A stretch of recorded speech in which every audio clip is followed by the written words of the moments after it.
তো ওই অনুপ্রেরণামূলক কথাবার্তাগুলো আপনি আপনার জীবনের কোন অংশ থেকে শিখছেন? আপনার জীবনে তো একটা গল্প আছে। আপনার জীবনের কোন পার্টে কি গল্প ছিল ওই কথাবার্তার পিছনে? এই জিনিসপত্রগুলো হচ্ছে মেইনলি মানে করা, বের করে আনা। এইগুলা হচ্ছে আপনার থেকে শোনা। তো যেমন হচ্ছে ধরেন আপনি আমাকে অনেক ক্ষেত্রে এই ধরনের অনেক কিছু বলতেন যে আমি আমার জীবনে লেখাপড়া করার সুযোগ পাইনি। আমি ক্লাস 7 বা 8 পর্যন্ত লেখাপড়া করছি। কিন্তু আমি চাই আমার প্রত্যেকটা বাচ্চাকে মিনিমাম গ্র্যাজুয়েশন কমপ্লিট করানো। তো এই যে আপনার ভিতরে একটা জেদ বা আকাঙ্ক্ষা যে আমি আমার প্রত্যেকটা বাচ্চাকে গ্র্যাজুয়েশন পর্যন্ত কমপ্লিট করাবো। এই আকাঙ্ক্ষাটা জন্ম কোন জায়গা থেকে? এই গল্পটা, এটার যে গল্পটা আমি মূল শুনতে চাই। জন্মটা আসে কোথা থেকে সেটা হচ্ছে আমি যখন ক্লাস 5-এ পড়ি তখন আমার ওই চাচাতো ভাই টুকু ভাই আমার নিয়ে যাওয়ার জন্য চেষ্টা করি। ছাত্র হিসেবে অনেক ভালো ছিলাম। তো উনি এসে আবার বললো যে ছোট আব্বা আনারুলের আমার দিয়ে দেন। ছাত্র হিসেবে অনেক ভালো, আমরা সব ভাইরা লেখাপড়ার মধ্যে থাকি, তো ওর ও ভালো কিছু করবে। কিন্তু অর্থনৈতিক দিক থেকে তাকাতে গেলে হিসাব মতো দেখা যায় যে আমার বড় চাচা দরিদ্র, যে সিম্পলি হোমিও লাইনের উপরে চলতো, কিন্তু তার ওই যে একটা চেষ্টা ছিল তার প্রত্যেকটা ছেলেকে সে শিক্ষিত করে। তো সে শত চেষ্টা করেও সে তার প্রত্যেকটা ছেলে কিন্তু শিক্ষিত হয়েছে খালি হোমিও ডাক্তারির উপরেও। অথচ আমার আব্বা ওই হোমিও ডাক্তারি কিন্তু জানতো, অ্যালোপ্যাথি ডাক্তারিও জানতো, কিন্তু উনি 12 ভেজালের লাইনে চলতো, মানে একটার উপরে কখনোই ডিপেন্ড করতো না। তো যাতে করে দেখা গেল যে ওনার ওই যে ছেলেদের লেখাপড়া শেখানো, তাদেরকে উচ্চ একটা বৃত্তিত্ব তুলে নিয়ে যাওয়া, এই চেষ্টাটা তার ভিতরে ছিল না। তো যখন মিয়া ভাই আমাকে বললো যে ওর আমার এখানে দিয়ে দিতি, তখন ও একটা কথাই বললো যে ওরাই 6 ভাই, এর মধ্যে আমার আরেক ছেলে পাঠাবো, তো ও ওখানে যে কি হবে, কিছুই হবে না, তো আমার ছেলে আমার এখানেই থাক, দরকার নেই। কিন্তু ওদের ওই পরিবেশটা আমার খুব ভালো লাগতো। ওরা যদিও দারিদ্র সীমার নিচে থাকতো, কিন্তু ওদের পরিবেশটা খুব ভালো লাগতো, ওরা খুব ডিসিপ্লিন নিয়ে চলতো, এবং লেখাপড়া ছাড়া এদের জীবনে অন্য কোনো উদ্দেশ্য ছিল না। এটা কিন্তু প্রত্যেকেই মানুষ হয়ে গেছে এবং দেশের বাইরে স্টেবল করে, দেশের বাইরে লেখাপড়া করেছে, তারা আমেরিকা সিটিজেনশিপ পেয়েছে, কিন্তু ওই হোমিও ডাক্তারের উপর থেকেই বেসিক করে সব আগে গিয়েছে। কিন্তু আমার আব্বা সেটা পারেনি। ওখান থেকেই আমার একটা চেষ্টা যে আমার প্রত্যেকটা ছেলেকে গ্র্যাজুয়েশন করতে হবে। কেন আমার বড় ভাই একদিন বললো, মানে স্বাস্থ্য ভাই, বড় ভাই বললো যে দেখ, তুই আমার ভাই, আমি চেষ্টা করলে পারে তোর কিছু টাকা দিয়ে হয়তো আগে দিতে পারবো, তুই সারা জীবন কিন্তু ছোট হয়ে থাকবি আমার কাছে। তো যদি চাকরি বাকরি কিছু দিতে যাই, কোনো যা লেখাপড়া শিখেছিস সিম্পল একটা দারোয়ান ছাড়া অন্য কিছু পোস্ট তুই পাবি না আমার কাছে। তো সেখানে তুই যে চাকরি করতে যাবি আমাদের কাছে কিন্তু অসম্মানের একটা জায়গা। তো তাতে করে চাষা যদি তোদের কোনো ক্রমে অন্তত ম্যাট্রিকটাও পাস করাতে পারতো, তাহলে পরে দেখা যাচ্ছে একটা পজিশন আমরা করে দিতে পারতাম যে কোনো কায়দায়। তো ওখান থেকে আমার ভিতরে একটা দুঃখ জন্মায় যে আমরা প্রত্যেকে মেধাবী, ছাত্র হিসেবে প্রত্যেকে ভালো, কিন্তু আমাদের গাইডলাইন না থাকাতে আমরা এই জায়গায় দাঁড়িয়ে আছি। তো ওখান থেকে আমার একটা মানে আপ্রাণ চেষ্টা ছিল যে আমার প্রত্যেকটা ছেলে অন্তত গ্রাজুয়েশন হবে, আমি সেইভাবে এদেরকে তৈরি করব, যত কষ্ট হোক, যত কিছু হোক, ঝড়ঝাপটা মাথায় নিয়ে এদেরকে তৈরি করবো, এই চেষ্টাটাই আমার আগে গোড়া মনে থেকে কাজ করে। আরেকটা ব্যাপার আমি হচ্ছে আপনার কাছে প্রশ্ন করতে চাই, সেটা হচ্ছে যে ধরেন আমি বড় হয়ে যখন আমার বয়স 3 বছর বা 4 বছর, তখন থেকে আমরা দেখি যে আমরা মোটামুটি অত্র অঞ্চলে বেশ সচ্ছল পরিবেশে বসবাস করতেছি। আমাদের মাঠে জমি জায়গা নাই, কিন্তু আমাদের থাকার জন্য পাকা ঘর আছে এবং আমরা বেশ মানে সুন্দর একটা পরিবেশ, গোছানো একটা পরিবেশে থাকি। আহ, এখন ওই সময় আমি দেখছি যে আপনি হচ্ছে যখন দর্জির কাজ করতেন, দর্জির কাজে মানে ওইটা হচ্ছে আপনার মেইন পেশা ছিল। তো আপনি যে একটা কাজ করেন ওই একটা কাজে আপনি অনেক দক্ষ এবং অত্র অঞ্চলে আপনার একটা ব্যাপক নাম আছে। তো এই যে একটা কাজে দক্ষ হয়ে ওঠার পিছনে যে একটা মানসিকতা, এটা কিভাবে আসলো? আর আপনি কেন চিন্তা করলেন যে আমি আমার জীবনে যে যে পরিমাণ ইনকাম করছি এই একটা কাজে দক্ষ হয়ে, সেটা দিয়ে আমি মাঠে জমি জায়গা না কিনা? কারণ আমরা একদম গ্রামে বাস করি, একদম গ্রামে, আমরা একদম বর্ডার লাইনে বাস করি, যেখানে সব মানুষেরই একটা মানসিকতা থাকে যে জমি জায়গা কিনে চাষাবাদ করব, আর হচ্ছে সন্তানাদিও চাষাবাদেই যোগ দিবে, ফলে আমাদের পারিবারিক ইনকাম বাড়বে। কিন্তু আপনি কখনো আপনার ভিতরে এই জিনিসটা দেখিনি। সবসময় এরকম চিন্তা যে সুন্দর একটা পরিবেশে থাকবো। তো এই মানসিকতাটা কেন বা কিভাবে আসলো? আমি আগাগোড়াই সময়ের মূল্য দিই অনেক বেশি। আর আমার যে পেশা, এই পেশায় সময়ের মূল্য দিতে গেলে নিজেকে অনেক হার্ড পরিশ্রম করতে হয়। যেমন একটা মানুষের কিছু কাজ আমি রাখছি, এটাকে সময় মতো ডেলিভারি দিতে হবে। কিন্তু আমি যদি অলসতা করি, তাহলে সময় মতো এটা ডেলিভারি দেওয়া সম্ভব না। এখন অনেক সময় দেখা যায় যে আমি কিছু কাজ রাখছি, ওটা আগামীকাল দিতে হবে। আমি রাত জাগছি, পরিশ্রম করছি, হার্ড পরিশ্রম করছি, করার পরে কাজগুলো দিয়েছি। তার কাছে ওয়াদা ঠিক থেকে যাচ্ছে, উপরন্তু আমার উপার্জনটাও ঠিক থেকে যাচ্ছে। হুম। এবং তার সাথে ওয়াদা রক্ষা করা প্লাস আমার নিজের অর্থনৈতিক দিকে আগিয়ে নিয়ে যাওয়া একসাথে চলে যাচ্ছে। আচ্ছা, ২ নম্বর হিসাব হচ্ছে আমি যে আমার জীবনে ইনকাম করেছি, যা এই টাকা যদি আমি অরিজিনালি চিন্তা ভাবনা করতাম যে আমি জমি জমা কিনবো, চাষবাস করব, অর্থনৈতিক দিক থেকে অনেক দূর আগাতে পারতাম। কিন্তু আমার লক্ষ্যমাত্রা একটাই ছিল যে সম্পদগুলো স্থায়ী না। আমার ছেলেপিলে যদি সুন্দরভাবে লেখাপড়া না শেখে, তাহলে পরে হিসাবটা এমন জায়গায় দাঁড়াবে যে আমি মারা যাওয়ার ৫ বছরের মধ্যে এগুলো থাকবে না। যাই করবে এগুলো ভাগ বাটোয়ারা হয়ে যাবে। তারপরে তারা সুশিক্ষিত হবে না বিধায় এগুলোকে অপচয় নষ্ট করে শেষ করবে। কিন্তু যদি এদেরকে সুন্দরভাবে গড়ে তোলা যায়, সুন্দরভাবে এদের মানুষ হিসাবে তৈরি করা যায়, লেখাপড়া শিখে শিক্ষিত করে, এরা একটা সুন্দর জীবিকার সন্ধান পাবে। তার উপরে দেখা যাবে যে অনেক দূর এগিয়ে গেছে। যদি জমি জমা কিনতাম তাহলে আমার দেখা যেত এদেরকে চাষবাসে নামাতে হতো, এর উচ্চশিক্ষার সুযোগ পেত না, বিভিন্ন রকম সমস্যা আসতো। যে কারণে ওই দিকে আমি লক্ষ্য দিই। মানে আরেকটা ব্যাপার ধরেন হচ্ছে আমার মনে আছে আমি যখন ক্লাস 9-এ পড়ি, আমাদের 9-এ কি 8-এ পড়ি, যখন 8-এ পড়ি সম্ভবত। তো আমাদের স্কুলের হেড স্যার উনি আমাদের তেমন একটা ক্লাস নিতেন না। তো উনি হঠাৎ একদিন ক্লাসে আসছে, এসে জিজ্ঞেস করছেন যে তোমরা কে কয় ঘন্টা পড়াশোনা করো। তো এমনিতে আমি হচ্ছে সবসময় সবচেয়ে বেশি পড়াশোনা করি, এটা সবাই জানে। আমি যে 8-9 ঘন্টা 10 ঘন্টার উপরেও পড়াশোনা করি এটা জানে। তারপরে সবাইকে জিজ্ঞেস করছে, আমাকেও জিজ্ঞেস করছে।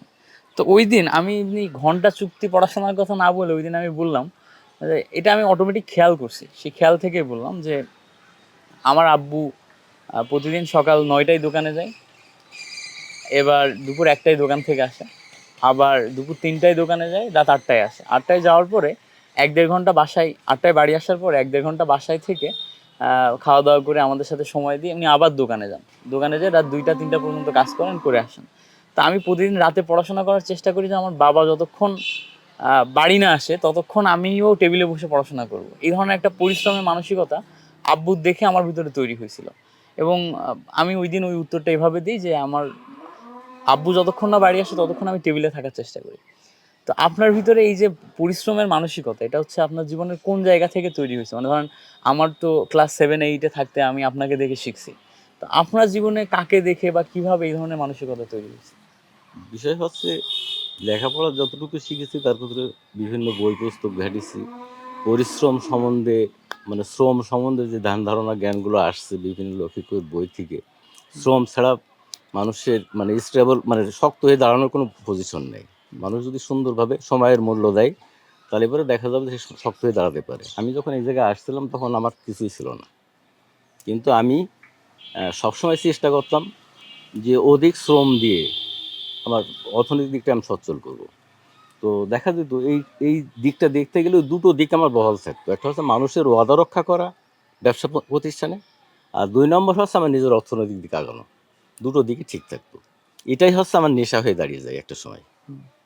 যা আর এই দিকটা দেখতে গেলে যে মোটামুটি যে মানুষের যে একটা সৎ মানুষের যে একটা পরিচয়, সততা, এই জিনিসটাই দাঁড়িয়ে আছে এখনো পর্যন্ত ভিত হয়ে এলাকায়। যে আনোয়ার দর্জির কাছে কাজ দিলে পরে ঘোরা লাগে না। মানে এটা যখন যখন একটা নাম থেকে যায়, যখন যেটা কথা দেয় কথা রাখে। হুম, তো এতে করে দেখা যায় যে একটা প্রত্যেকটা মানুষের একটা মনে একটা জায়গা তৈরি হয়ে গেছে। আমার ব্যবসাটাও ভালো চলেছে এর উপর বেসিক করে। তো এটাই হচ্ছে মূল কারণ। আচ্ছা।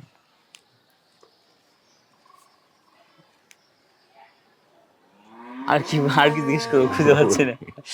থাকে না। না, আরো অনেক কিছুই জিজ্ঞেস করা ছিল আসলে, ইয়া করে পাচ্ছি না, মনে করে পাচ্ছি না। আমি অনেক আগে থেকে ভেবে ভেবে রাখছি, কিন্তু হয় না যে শেষ মোমেন্টে এসে মনে থাকে না, এরকম হয়েছে। আর আপনার যদি কোনো কিছু বলার থাকে বলেন। কি বলবো? আমাদের নিয়ে আমার ছোটবেলাতে বক্তব্য যেটা হচ্ছে, প্রত্যেকটা মানুষ যদি তার নিজের সন্তানদের সুন্দরভাবে মানুষ করতে চায়, ও সন্তানদেরকে নিজের বন্ধুসুলভ দৃষ্টিতে দেখে তাদের সহচরী হয়ে চলার চেষ্টা করলে পারে, তাদের পিছনে সময় দিলে তারাও বিপথে যাবে না, সুন্দরভাবে গড়ে উঠবে। হুম। এটা আমি মনে করি, আমি এখনো পর্যন্ত সেইভাবেই চলি। না, এটা এটা সত্যি যে আমার হচ্ছে সত্যি কথা বলতে আমার জীবনে যা কিছু আমি এতদূর পর্যন্ত আসছি, ধরেন 5 থেকে 7-8 বছর আগে আমি এই গ্রামে ছিলাম, একদম এই গ্রামে কেউ চিনতো না আমাকে। তারপরে এখান থেকে আপনি ভর্তি করলেন যশোর ক্যান্টনমেন্ট কলেজে। যশোর ক্যান্টনমেন্ট কলেজে যে লেখাপড়া করলাম, ওখান থেকে অ্যাডমিশন টেস্টের জন্য প্রিপারেশন নিয়ে বুটেক্সে চান্স পাইলাম। এরপর উদ্ভাসে ঢুকলাম, এরপর 10 মিনিট স্কুলে ঢুকলাম, বাইরে বিভিন্ন প্রতিষ্ঠানে কাজ করার সুযোগ হয়েছে, এখন বেশ মানুষজন চিনছে। তো আমার এই জার্নিতে আমি অনেক আপস অ্যান্ড ডাউনস দেখছি, অনেক উল্টাপাল্টা মানুষ আমার আশেপাশে চলাফেরা করছে দেখছি, জীবনে অনেক সমস্যার সম্মুখীন হয়েছি। তো যে কোনো সমস্যা আমার সবসময়ই, সমস্যায় পড়লেই সবার প্রথমে যেই নামটা মাথায় আসতো সেটা হচ্ছে আপনি। আপনাকে ফোন দিলে, আপনাকে শেয়ার করলে কোনো না কোনো সমাধান আমি পাবোই। তো দেখা যাচ্ছে যে আমার কোনো বন্ধুর সাথেও আমি এরকমভাবে ফ্রি না, যেভাবে আপনার সাথে আমি সব কিছু শেয়ার করি, আমার পার্সোনাল লাইফ থেকে শুরু করে সব কিছু, যে কোনো সমস্যা। তো এটা আমার মনে হয় যে আপনি এভাবে তৈরি করছেন পরিবেশটা, সেই জন্য। এটা হচ্ছে মূল হিসাব, যে হচ্ছে সন্তানদের সাথে যদি বন্ধুসুলভ আচরণ নিয়ে চলা যায়, তাহলে একটাই বিষয় আসে, সেটা হচ্ছে তারা কোনো কিছু গোপন করে না। যেটাই করুক, একটা দুর্ঘটনা ঘটিয়ে ফেললেও সে গোপন করে না, বেধায় সেটা সলভ করা সম্ভব। কিন্তু যদি এরা গোপন করে যায়, অনেক বড় সমস্যার সম্মুখীন হতে হয়। আর যখন সন্তানদেরকে বন্ধুসুলভ হিসাবে তাদের সাথে চলা যায়, ফেরা যায়, তখন ওরাও সহজ হয়ে যায়। তা না হলে যদি আমি ভয় ভীতির ভিতরে সবসময় অল টাইম রাখি, ভীতিতে অনেক কিছু খারাপ হয়ে যায়, ভয়তে অনেক সময় মিথ্যা বলে। হুম। তো এই দিকগুলো তারা তোমরা থেকেও পাওনি, না, আমাদের ছোটবেলা থেকে ছোটবেলা ওইভাবে। থেকে এই দিকগুলো কেউই পায়নি। আর 5 টাকা অভিভাবক বা গার্জিয়ান যারা আছে, তাদের সন্তানদের যেভাবে মানুষ করে, তাদের থেকে কিন্তু আমি ব্যতিক্রম, প্রত্যেকের থেকে ব্যতিক্রম। তুমি হিসাব করে দেখো, এক না, মানে সম্পূর্ণ অন্তত আলাদা। অন্তত আমরা যেই পরিবেশে বেড়ে উঠছি, এই হ্যাঁ, পরিবেশের 8-10টা গার্জিয়ানের সাথে যদি কম্পেয়ার করি, আমাদের পরিবার বা আমাদের যে গঠন, পারিবারিক গঠন, এটা অনেক আলাদা। এবং আলাদা। আলাদা হওয়ার কারণেই হয়তো আমি আমার জীবনে যতদূর পর্যন্ত আগিয়ে গেছি, এইটুকু আগাইতে পারছি। ওই আর কি। একটু ডিস্টেন্স হয়ে গেলেই সমস্যা। এই যে বর্তমান যে সামাজিক অবস্থা, একটু ডিস্টেন্স হয়ে গেলে সমস্যা।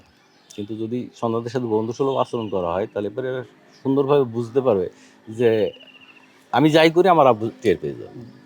অথবা ওরা মিথ্যা বলার প্রবণতা এদের ভিতরে আসবে না। এটা হচ্ছে মেন ব্যাপার। আর অধিকাংশ বাবা মাই দেখা যায় যে ওই সন্তানদের কিন্তু ভয়ের ভিতরে রাখে। হুম। এই তুমি রেজাল্ট খারাপ করেছো, আজ ভাত বন্ধ, স্কুল ছাড়াই দেবো, হুম। অমুক তমুক, এই ধরনের অনেক শাসন থাকে। হুম। কিন্তু আমি তো এই ধরনের শাসন কখনোই তোমাদের করিনি। একটাই হিসাব, যে খারাপ করেছো, সামনে ভালো হবে, হুম। আগে যাও, ভুলের থেকে কিছু শেখা যাবে। এইভাবে আগে গিয়েছো, যে কারণে এত এত ওঠার সুযোগ পেয়েছে। আরেকটা ব্যাপার, আমাকে অনেকেই বলে যে আমি হচ্ছে সুন্দর করে কথা বলি, বা আমার প্রেজেন্টেশন স্কিল ভালো। আমি ছোটবেলা থেকে খেয়াল করছি, আমি যখন ক্লাস 6-7-এ ছিলাম, বা তারও আগে থেকে 4-5-এ যখন ছিলাম, তখন থেকেই যে আমার কোনো কিছু ভালো না লাগলে আমি হচ্ছে আপনার দোকানে যেয়ে বসতাম। দোকানে দেখা যাচ্ছে 5টা মানুষ, কাস্টমার, বিভিন্ন মানুষ আপনার সাথে কথাবার্তা বলতো, আপনি তাদের বিভিন্ন বিষয় নিয়ে তাদের সাথে আলাপ আলোচনা করতেন, ডিসকাশন করতেন। তো আপনি যেভাবে কথা বলতেন, আপনার কথা বলার ধরন, ডেলিভারি, সব কিছু সে ছোটোবেলা থেকে আমি দেখে দেখে অভ্যস্ত। অভ্যস্ত হওয়ার কারণে যখন আমার মনে তৈরি হয়েছে এরকম যে না, আমারও আব্বুর মতো কথা বলা শিখতে হবে, তখন ওই আপনার প্যাটার্নগুলো খেয়াল করে করে তারপরে আমি হয়তো একটা স্ট্রাকচারে দাঁড়াইছি 3-4 বছরের ব্যবধানে। এখন আমার প্রশ্ন হচ্ছে যে ধরেন আপনি তো বাই নেচারই, আমি আমার জন্মের পর থেকে বা আমার যখন বুদ্ধি জ্ঞান হয়েছে তখন থেকে দেখছি আপনি এত সুন্দর করে এভাবে গুছিয়ে কথা বলেন। আপনি এটা কোন জায়গা থেকে শিখছেন, বা হচ্ছে আপনার শেখাগুলো কই থেকে? দাদু কি এই এরকম ছিল এই না? ভাষাগত দিকগুলো আমি যখন ওই বললাম না, যখন ক্লাস 4-5-এ পড়ি, তখন তো দাদু সকালে তো কম বেশি রুগী দেখতো। তো প্রায় মানে কিছু সময় হেল্প করা লাগতো দাদুকে রুগী দাদুর। দেখতে? হ্যাঁ, রুগী দেখেন তো। আমাদের পারিবারিক একটা বিষয় আছে, যে আমাদের বাড়ির কেউই কিন্তু খারাপ ভাষায় কথা বলতে জানে না। এটা বাড়ির আব্বার যে একটা পেশা ছিল, এই পেশারের কারণে বাড়িতে যদি আমার মায়ের সাথে কখনো রাগারাগি হয়েছে, ওটা গোপনে হয়েই গেছে, আমরা টের পাইনি। কারণ ওই ভাষা খারাপ করে গালাগালি করার মতো প্রবণতা ছিল না। আমরা এগুলো ছোটোর থেকে শিখিনি। কিন্তু কারণ আমার কোনো ভাইদের ভিতরেও নেই। আমাদের ভাইদের ভিতরে এমনকি তুই তুকারি করার হিসাবটাও কিন্তু নেই। হ্যাঁ, আপনি করে কথা বলেন। সবাই আপনি, ছোট থেকে বড় পর্যন্ত সবাই কিন্তু আপনি আপনি ইয়ে করে কথা বলে। তুই তুকারির হিসাবও নেই আমাদের বাড়ির ভিতরে। হ্যাঁ। ছোট থেকে আমরা শিখিনি, হুম। শেখানো হয়নি। ছোট থেকে যেভাবে শিখি গড়ে উঠেছে সেইভাবেই কিন্তু। আর এই কারণে আমাদের ভাষার দিকটা এমনি ভালো, হুম। ছোট থেকে ভালো। তার মধ্যে সব ওদের থেকে সব থেকে কনফিডেন্টলি কিন্তু আমার ভালো। হুম। আর ভাইগুলোর থেকে সবার থেকে আমার ভালো, কারণ আমার বাইরে ঘুরতে এসেছে অনেক সময়। আর 2 নম্বর হিসেবে জীবনে লেখাপড়া যাই শিখেছি, বই পড়েছি অনেক বেশি, যে কারণে ভাষার কিছু চেঞ্জ চলে আসছে ওই ভাইদের থেকেও। মানে হচ্ছে একাডেমিক বইয়ের বাইরে বাইরে যে যেসব যে বইগুলো সমস্ত পড়তাম বইগুলো আর কি হাতে পাইছেন, যখন সেগুলো যা পাইছেন পড়ার পড়ছেন। সুযোগ পেয়েছি। হ্যাঁ। এগুলো কারণে আমার ভাষা কিছুটা চেঞ্জ আর ভাইদের থেকে, ওদের সাথে মেলে না। আরেকটা ব্যাপার ধরেন হচ্ছে এই যে আপনি হচ্ছে দর্জির কাজ শিখলেও, মানে ধরেন আপনি একজন দর্জি হয়ে ওঠার পিছনে আমরা ছোটবেলা থেকে কিছু কাহিনী শুনছি যে এভাবে এভাবে আপনি দর্জি হয়ে উঠছেন। এবং আমি ধরেন উদ্ভাসে যখন ক্লাস নিতাম, তো বিভিন্ন জেলাতে আমি যে যে ক্লাস নিয়ে বেড়াইতাম, তো যেই জেলাতেই যাইতাম, যেই জেলাতে যাই ফোন দিই যাবো আমি অমুক জেলাতে আসছি, আপনি বলছেন যে অমুক জেলাতে অমুক জায়গাতে এইটা আছে, এইটা দেখে আসতে পারো।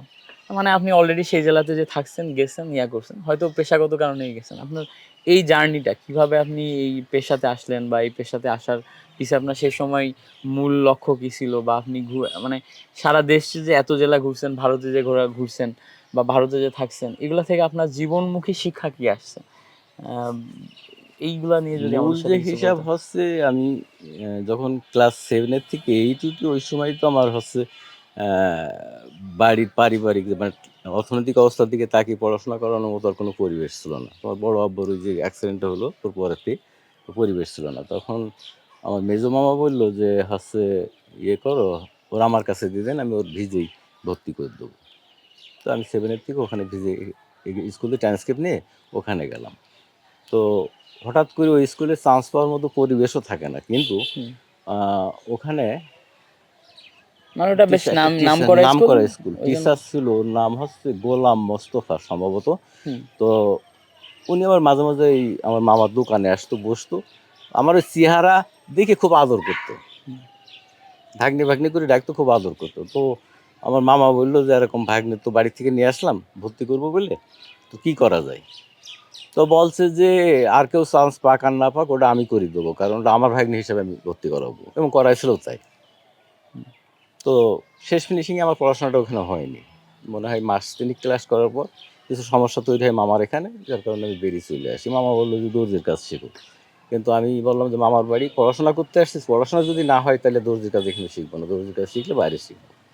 তখন ওই খুলনার থেকে একটা ব্রাঞ্চ যায় যুব উন্নয়ন অধিদপ্তর পক্ষ থেকে, দর্জি বিজ্ঞান কলেজ, ওটা শাখা খুলে দামোহদায়, মূল অফিসই দামোহদায় করে ওরা, বিভিন্ন এলাকায় শাখা খোলে, কিন্তু আমি ওই দামোহদায় ওদের ওই একাডেমিতে ভর্তি হই, 3 মাসের একটা কোর্স করি। ওই কোর্স করার পর তারপর ওখান থেকে বেরিয়ে এসে হাতে কলমে একটা দর্জির দোকানে কিছুদিন প্রশিক্ষণ নিই। নেওয়ার পর ওখানে কিছুদিন কাজ করে, তখন হিসাব আসলে একটাই যে আমার বিভিন্ন জায়গায় ঘুরে এই কাজটাকে সেট করে নিতে হবে। তবে ওখান থেকে 9 মাস যখন কাজের বসায়, তখন আমি চলে যাই ঢাকায়। তারপর ঢাকাতেই প্রায় 3 বছর কাটাই। ওই দেখা যাচ্ছে অনেক সময় ওখান থেকে বন্ধু বান্ধব তৈরি হয়ে যায় কিছু বাইরের তারা যোগাযোগ করে, ভাই আমার ওখানে বেড়াতে আসেন একসময়। ওখানে বেড়াতে গেলে বা দেখা যাচ্ছে যে 2 মাস 3 মাস কাজ করা পড়ে গেল ওদের এখানে, যেহেতু ওই একই পেশার। এইভাবে বাংলাদেশে অনেক কটা ডিস্ট্রিক্ট ঘোরা হয়ে গেছে।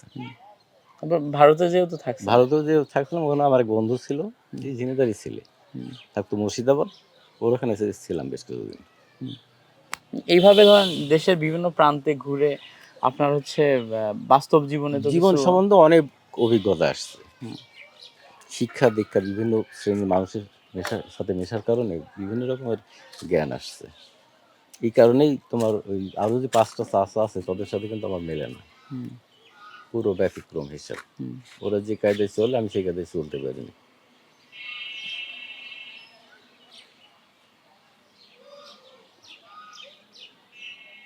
সাহেব তুমি কিছু বলো। আপনি আসবেন নাকি, জামা কাপড় পরে আপনিও চলে আসেন, একসাথে বসি সবাই। তুমি কিন্তু আব্বু পরে সমস্যা নেই।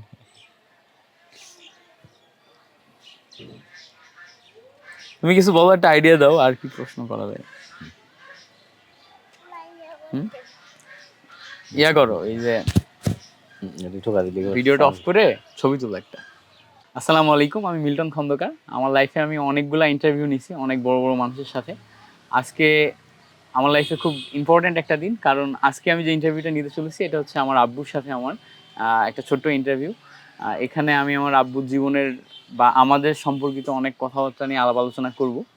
তো এটা আমার জন্য খুব স্পেশাল, কারণ আমার যখন এই ভিডিও তৈরির যাত্রা শুরু হয় তখন আমি কখনো চিন্তা করিনি যে আমি কখনো এই সমস্ত জিনিসপত্রগুলো শিখতে পারবো, যেখানে আমি আমার লাইফের কাহিনী বা আমার পরিবারের কাহিনীকে ক্যামেরার সামনে উপস্থাপন করতে পারবো। তো আজকে আমি এই জিনিসটা পারছি, আমার খুবই ভালো লাগছে। তো এই আর কি, আপনারা যারা এই ভিডিওটি পরবর্তীতে দেখবেন আমার চ্যানেল থেকে, আপনাদের শেষ পর্যন্ত দেখার আমন্ত্রণ রইল। আসসালামু আলাইকুম। সমস্যা নেই।